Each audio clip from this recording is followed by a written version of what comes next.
میں داخل ہو چکا ہوتا ہے لیکن علامات جو ہیں وہ ظاہر نہیں ہو رہی ہوتی ہیں۔ اب جو اس کی علامات ہیں وہ شروع میں بخار جو ہے، یہ بخار اس کا تیز ہوتا ہے، سر میں درد محسوس ہو رہا ہوتا ہے متعلقہ مریض کو، پھر آنکھوں کے پچھلے حصے میں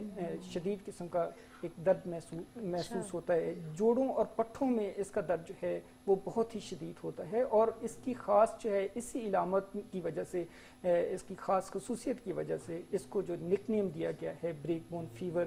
یا ہڈی توڑ بخار جو ہے، اس کو خاص طور پر اسی لیے کہا جاتا ہے۔ مریض خود کو بہت ایک طرح سے ہڈیاں ٹوٹتی ہوئی محسوس ہوتی ہیں، درد اتنا شدید، بالکل درد اتنا شدید ہوتا ہے کہ ایسا لگتا ہے کہ جیسے کوئی ہڈی جو ہے وہ ٹوٹتی ہے، یعنی ہڈی کے ٹوٹنے کا جتنا درد ہے اتنا شاید درد یہاں پہ محسوس ہو رہا ہے۔ مریض خود کو جو ہے بہت نٹھال محسوس کر رہا ہوتا ہے، اور ساتھ جو ہے متلی اور الٹیاں بعض لوگوں کو آتی ہیں، متلی کسی کیفیت ہوتی ہے۔ جو بخار جب ہوتا ہے اس کے دوسرے سے 5ویں روز تک یہ ہوتا ہے کہ مریض کے جسم پر دھبے میں ہے یا ریشز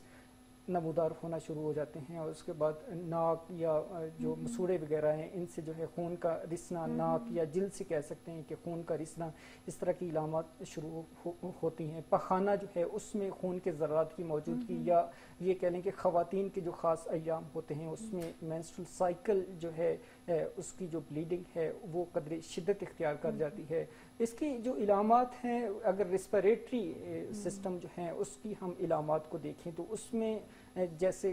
متعلقہ فرد کو کھانسی کی شکایت، گلے میں خراش یا ناک بند ہونے کی جو ہے وہ شکایت سامنے آ رہی ہوتی ہیں۔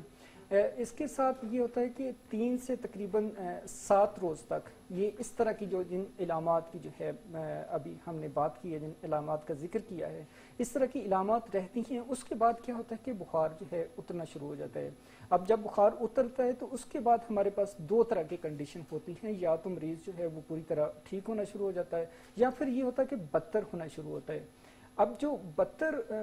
ہونا شروع ہوتا ہے وہ جو کنڈیشن ہے وہ قدر خطرناک ہوتی ہے، اس کو ہم سویئر ڈینگی کہتے ہیں، یا ڈینگی ہیمریجک فیور DHF۔ تو یہ جو کنڈیشن ہوتی ہے یہ اس میں جو ہے اموات